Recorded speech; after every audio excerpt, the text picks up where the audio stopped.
Hi there, I'm Eugenie Wolf, a learning designer at KUS.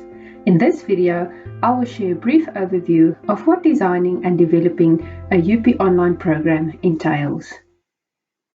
UPOnline programs are not only unique UP offerings because they are presented fully online, they have multiple characteristics which contribute to their innovation. Firstly, UPOnline programs allow students to register and enroll 6 times a year. This means UP is able to grow its enrollment numbers while offering students the flexibility to join the program any time of the year. Secondly, UPOnline students take only one module at a time. This facilitates early success and module-to-module persistence.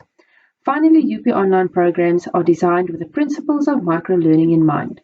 We chunk our modules into smaller weekly learning units and provide students with short-term learning activities. Microlearning delivers short bursts of content for students to study at their convenience. Speaking of online students, let's have a look at who they are. Typically, UPOnline students are working professionals who also fulfill multiple roles in the broader society. They may be parents, community volunteers, or aspiring Olympic athletes. A number of students may already have completed online short courses and are very comfortable studying using tech tools. These students are eager to learn and enroll for UPOnline programs with high expectations. What they value in our institution is goal-driven learning opportunities of the highest quality, which offer conveniences which contact programs cannot. So what factors impact most on UPOnline students? Well, you may recall I mentioned microlearning earlier. Sticking to this principle, all UPOnline modules are presented over a 7-week period. Students benefit greatly from focusing on 7-week modules at a time. An 8th week serves as a well-deserved recess break for the student, while facilitators have the opportunity to finalize all administrative matters.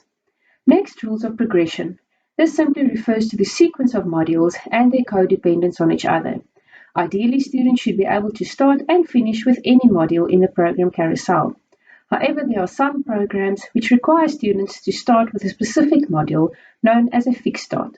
An example would be literacies and communication skills for a first-year student. Others require students to end with a particular module, example programs which have a research component. This is known as a capstone. We will unpack rules of progression in a later video as they impact on student and facilitator flexibility. Speaking of flexibility, an important factor for student success is offering students the flexibility of semi-synchronous learning. This means we do give them deadlines for the end of the week. However, when they choose to do the work remains up to them. Not all students have the luxury of dedicating 2 hours every evening to their studies and may prefer working one full day over a weekend. Resources can be viewed asynchronously, meaning students can watch lecture videos or chat to each other via discussion forums anytime they like. This leads me to the next factor, student interaction. Online modules can be surprisingly more social than what people think.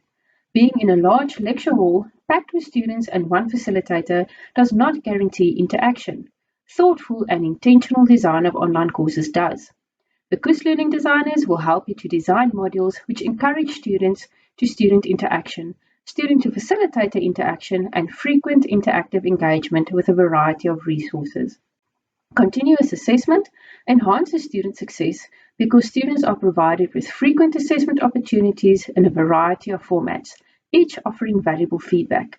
The learning designers will once again guide you to ensure optimal use of automated assessments and designing authentic assessments for scale, in other words, large student groups. Lastly, offering student support in an online environment is vital to success. Support starts with how clearly we provide instructions, the resources we include, and how the assessments align to the learning outcomes. In addition, online modules must include a variety of support options, such as coffee shops where students can chat to peers, emergency facilitated discussion rooms, and small group sessions with tutors. Certainly, one of the most important concepts to understand when it comes to UPOnline programs is how the carousel of modules works. With a year consisting of 52 weeks, the best strategy to optimize student enrollments in a year is to offer 6 8-week-long modules. This is 7 weeks study and 1 week recess within a year. For you mathematicians, yes, that leaves a 4-week recess over the December holidays. Now let's take Cedric as our first UPOnline student. He decides to start his studies in January, as a traditional student would. His first module is Maths, followed by Geography in March. He'll complete Physics and the remaining modules for the year in May, June, August, and October. Chisi, on the other hand, only learnt about UPOnline programs in January. She starts her first module, Geography, in March. Note that she and Cedric will be in the same online module. Chisi will have the opportunity to take the Maths module once it is offered in the carousel again towards the end of her degree. Now Nazira just joined from maternity leave and is ready to take on her studies in May. In her first module, Physics, she joins Cedric, who is in his third module, and Chisi, who will be taking her second.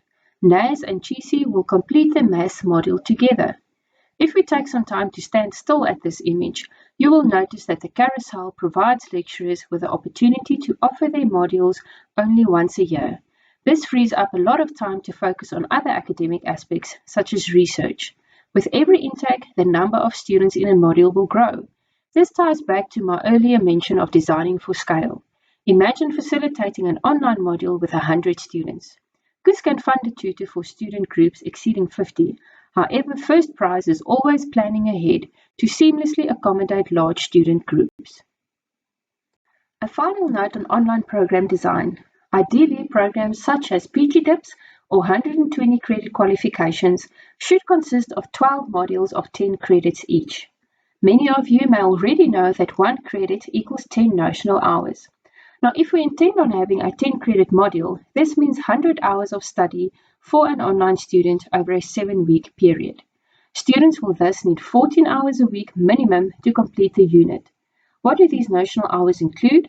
Well, all the reading, watching of videos, researching additional materials, and completing assessment activities. In other words, everything needed to be successful in the module. Feeling a little overwhelmed? No need. We are sticking to the basics of program design and will guide you every step of the way using an age-old trusted model, ADDIE. Each stage of ADDIE includes multiple iterations, reflection and feedback sessions to ensure that the outputs are ready for submission or implementation. During analysis, some market research should be conducted to determine the demand for the program and requirements for its graduates. The needs analysis phase should focus on the prospective student, staff, university, DHEAD, CHE and SAQA requirements. Meetings with deans, HODs, program coordinators and KUS usually takes place before design commences. Design consists of 2 stages, namely conceptualization and storyboarding.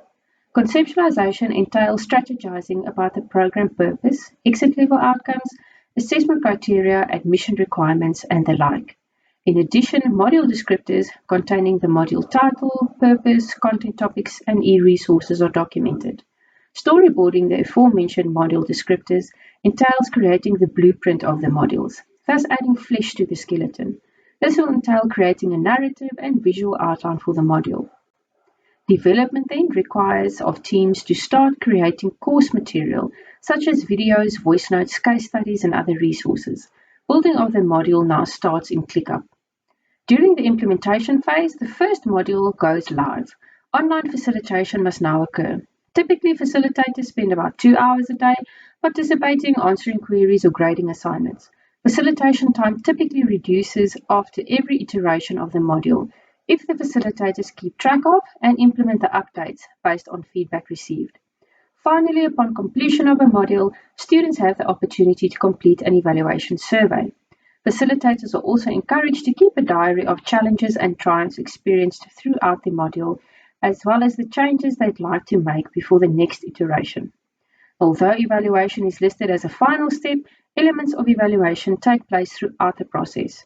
Internal moderation of modules will occur before they go live, while external moderation of assessments will take place before the final grades are captured. If you have any queries about the content discussed in this video, don't hesitate to reach out to your dedicated KUS learning designer.